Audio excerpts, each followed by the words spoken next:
I don't stand side by side with nobody till I bleed with them first. What did we just see? You probably think this world is a dream come true. When I step into this ring, yeah, bro, I am addicted. Don't sleep on Luca! Maybe tomorrow we'll all wear 42. If you fight for your dreams will fight for you! Rocket Punch is a K-pop girl group consisting of 6 members. They are a group that I don't know a whole lot about, but had listened to quite a few of their works during my Walking an Album a Day series.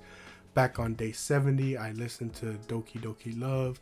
Day 158 saw me listen to Pink Punch, and day 160 I listened to Red Punch.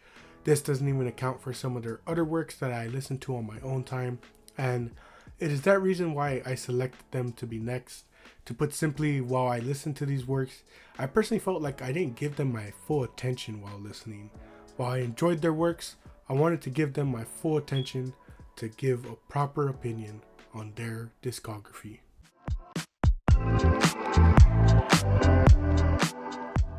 Pink Punch is Rocket Punch's debut mini album from 2019, coming in at 6 songs, 18 minutes. Starting off, Bim Bam Boom was an instant hit with me the first time I listened to this record, and it still is. One of the standouts of this track is the overall strong vocals from Rocket Punch here. I absolutely love the different effects through the production as well.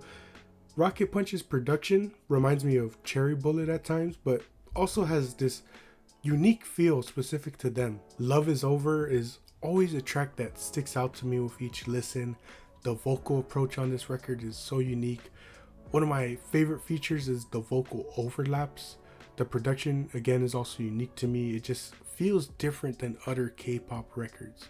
The chorus also has that feel to it. Again, a really good track that just has something different to it. Lucid Dream sounded like a song off of Red Velvet's Feel My Rhythm. It's a slower song but really good vocally. Do Something was a bit of a surprising track to me. Overall, a good start for Rocket Punch.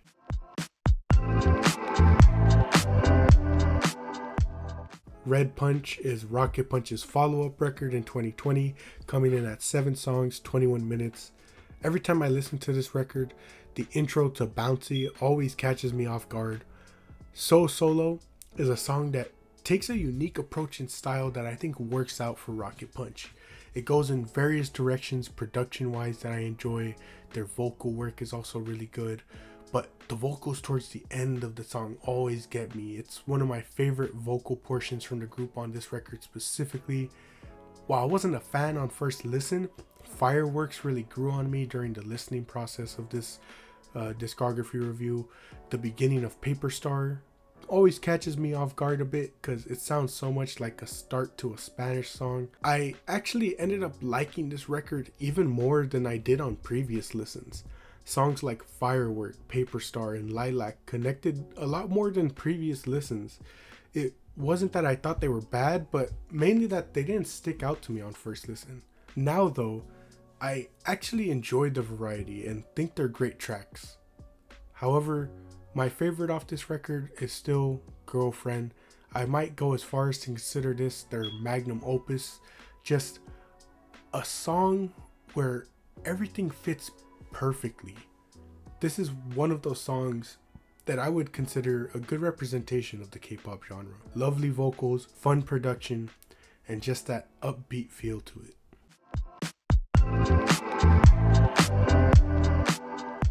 Blue Punch is Rocket Punch's third mini album, coming in at 6 songs, 17 minutes. This record is a difficult one for me. Blue is my favorite color, so I went in wanting it to be my favorite. Starting off, I wouldn't say Juicy is the hottest start for me personally.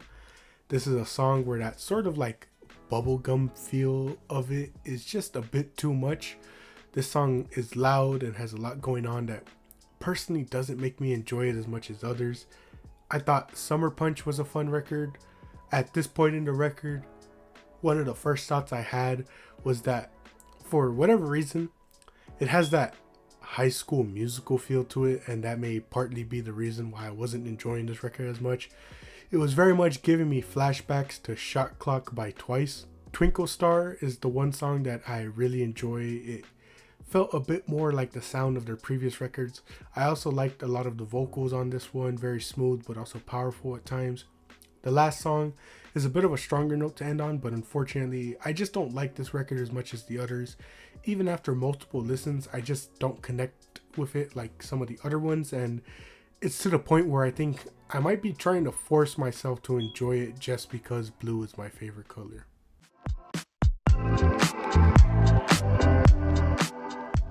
Okay, so remember a couple of reviews ago when I said I didn't know how I was going to go about Japanese releases when it came to some of these K-pop groups?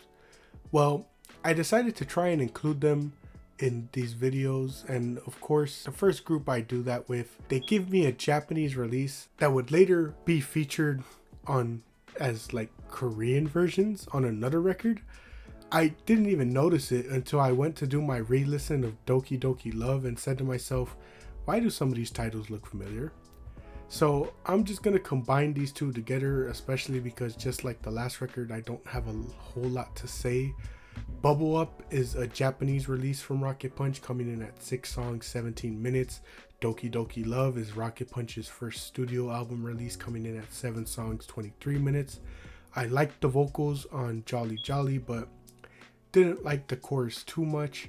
I did like the way they built up to the ending of the song though. Summer Days has a nice sound to it. Still, like I said, with my original review of Doki Doki Love and now the Bubble Up EP, just kind of left underwhelmed by both projects.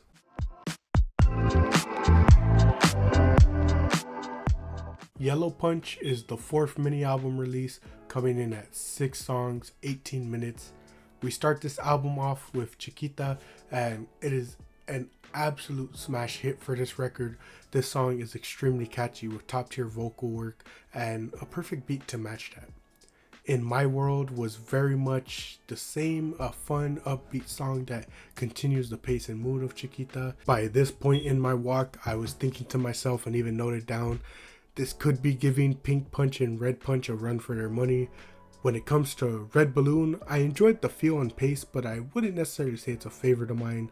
I will say the vocals of this song were a bit addictive, very easy on the ears and catchy. I enjoyed the change of pace with Love More. This one had a bit of a slower feel to it. I was thrown off by the switch afterwards with Louder. That title perfectly describes it. It's a fun track, but like most of Blue Punch, I find it too chaotic.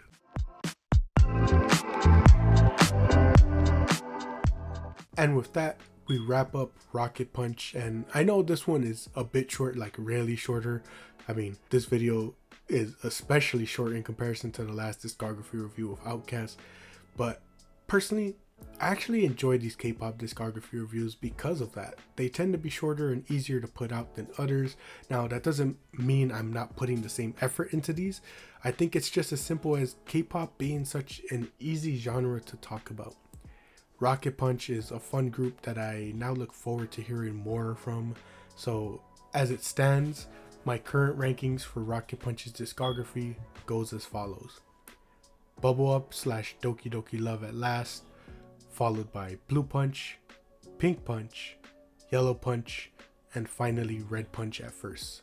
Overall, a fun discography that got me interested in a new K-pop group. From here, we go back to Atlanta to learn about the story of JID.